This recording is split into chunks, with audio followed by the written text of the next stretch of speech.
Buongiorno miei cari amici. Hola. ¿Todo bien? Adiós e gracias por todo. Gracias. Allora, lasciamo l'ostello, come avete potuto vedere è completamente vuoto. Sono l'ultimo ad andare via. Anche perché devo dire una cosa. Sono un pochino, no, preoccupato, perché il cammino mi ha insegnato a non preoccuparmi mai. Mi sono svegliato con un dolore ad entrambe le ginocchia.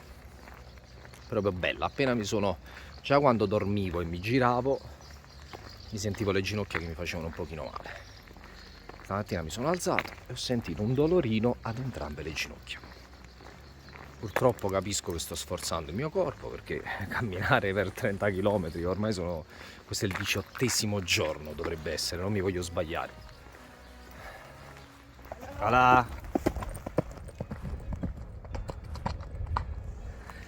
E anche questo, miei cari amici, è il cammino di Santiago. Una bella ragazza che cavalca e io con le mie belle ginocchiette che fortunatamente ora non mi fanno male. Vi dico la verità, da quando ho iniziato a camminare non sento dolore, però ugualmente non mi voglio sforzare. Guardate la mia bella ombra. Prossimo paese è Reliegos, 12,71 km, e ho il timore che debba percorrere 12,71 km in questa identica location. Questo sterrato, a fianco c'è la statale e questa è 12 km, sempre così, questi alberelli che non servono a nulla. Forse tra 30 anni daranno grande ombra.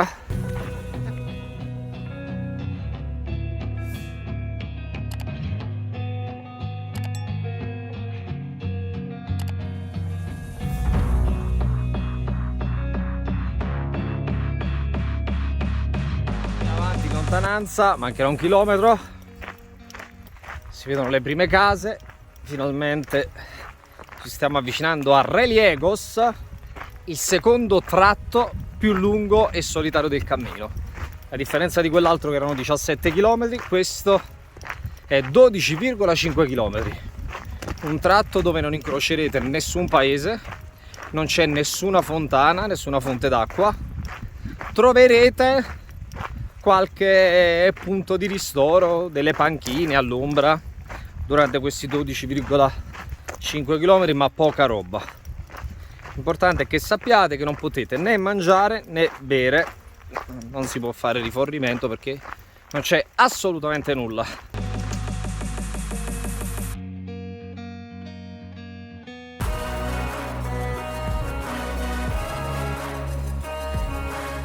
Cari amici, usciamo da Reliegos, un paese che non ha assolutamente nulla.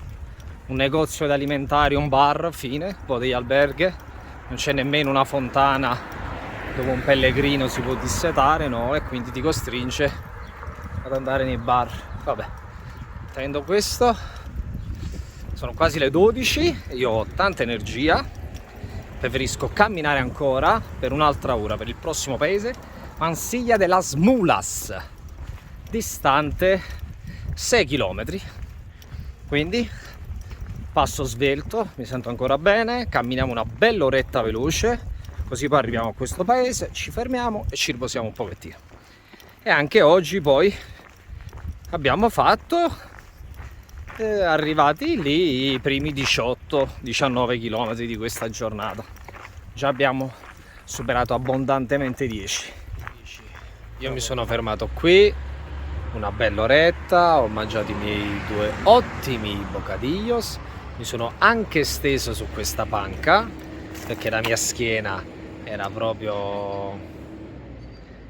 la mia schiena richiedeva un pochino di pietà, quindi mi sono voluto stendere e ora ripartiamo per il prossimo paese che è distante un paio di chilometri e poi ne dobbiamo ancora camminare quasi 10 km, amici miei. Sono le 2:30, il sole, ve lo faccio anche vedere, il sole è cocente, mi sono spalmato la mia bella protezione 50 e nulla, si cammina. A volte ciò che si pensa al mattino cambia completamente nel corso della giornata. Non avrei mai immaginato stamattina, dopo i dolori ad entrambi i ginocchi, di percorrere quasi 40 km ed arrivare a León. Miei cari amici, finalmente ci stiamo avvicinando a León. Vi ho risparmiato 4 ore, guardate che sole. Sono quasi le 8 di sera e sembra di essere le 2. Vi ho risparmiato 4 ore di percorso.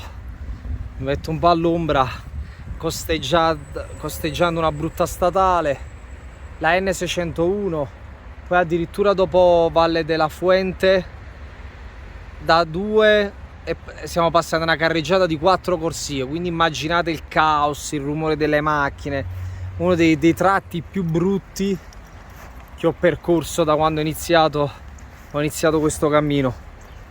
Guardate qui che bello, in questo parco costeggio un fiume, guardate qui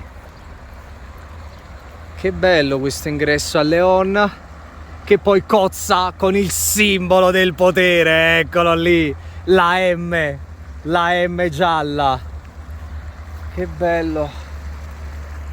Ci sono anche delle scale per immergersi, ma io voglio arrivare subito in ostello perché poi ci tengo a farvi fare un giro a vedere la cattedrale, oppure la cattedrale di León, molto bella.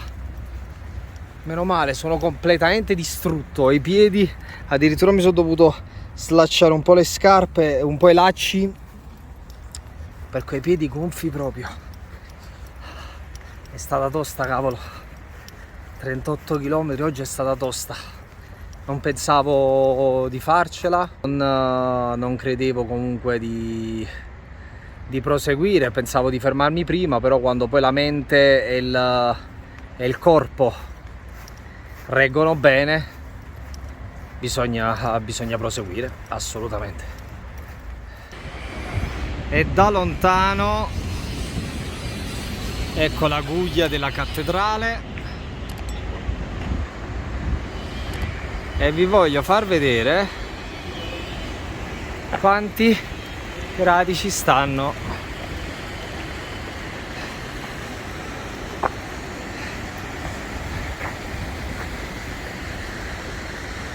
(34 gradi), 34 gradi, cari amici, 34 gradi. E guardate dove mi sto dirigendo. Avenida Roma, Potevo mai trovare un alberghe diverso da questa via? Vivo a Roma, giusto che sia così.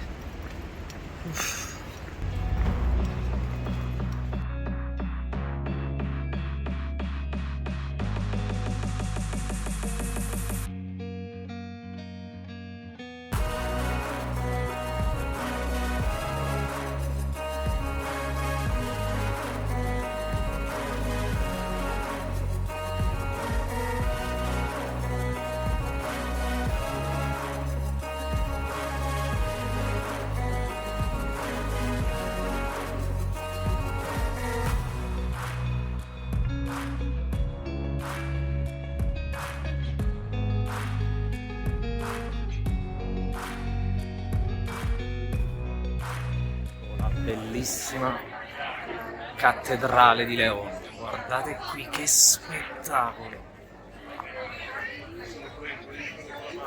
è qualcosa di meraviglioso, ragazzi, immensa. C'è anche la classica scritta León. Bellissima,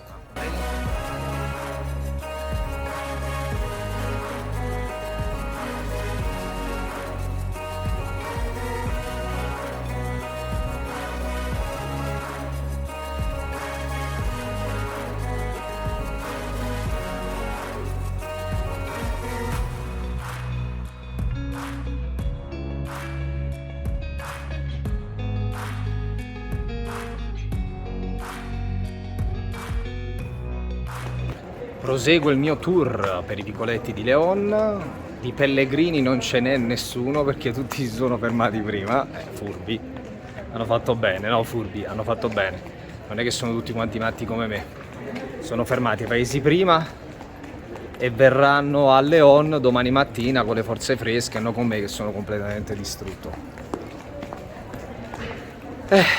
Miei cari amici, è una vitaccia. È una vitaccia. Meglio che vado via dalla città perché le città hanno 3000 stimoli, mentre 3000 distrazioni, va, diciamo così. 3000 distrazioni. Ora trovo un posticino dove cenare, non so, vi dico la verità, carina questa libreria. Mi piacciono sempre tanto le librerie. Vedo qualche posticino per cenare, non ho neanche fame, vorrei cenare con qualcosa di diverso, approfittando che questa è una città e quindi ha un'ampia scelta, quindi no patatine, no menù del pellegrino. Vediamo un po', ora chiedo in giro a qualche persona del posto se mi sa consigliare qualcosa. Sono nella mia stanzina, ho messo nero su bianco tutte le emozioni di questa giornata e penso che oggi è 10 agosto, la notte di San Lorenzo, e ripenso all'anno scorso. Al 10 agosto dell'anno scorso, io il 1 agosto avevo disattivato tutti i miei social, cancellato WhatsApp e mi ero messo in ferie dal lavoro. Per la prima volta in vita mia avevo guardato le stelle cadenti, ne avevo viste anche 2, ma non avevo espresso nessun desiderio. Era un periodo di depressione profonda per me e non avevo proprio desideri e motivazioni da esprimere o da realizzare. Ora, a distanza di un anno, mi trovo a León a percorrere il Cammino di Santiago dopo aver percorso quasi 500 km e ripenso a come cambiano le cose nella vita anche a distanza di poco, di 365 giorni. Questa notte non ho bisogno di vedere stelle cadenti, non ho bisogno di esprimere dei desideri, perché già sto vivendo un sogno e non ho desiderio di averne altri. Auguro a tutti voi una buona notte, spero che possiate vedere delle stelle cadenti e che anche i vostri desideri si possano realizzare come ho realizzato i miei. Un bacione, buonanotte e come sempre ci vediamo domani.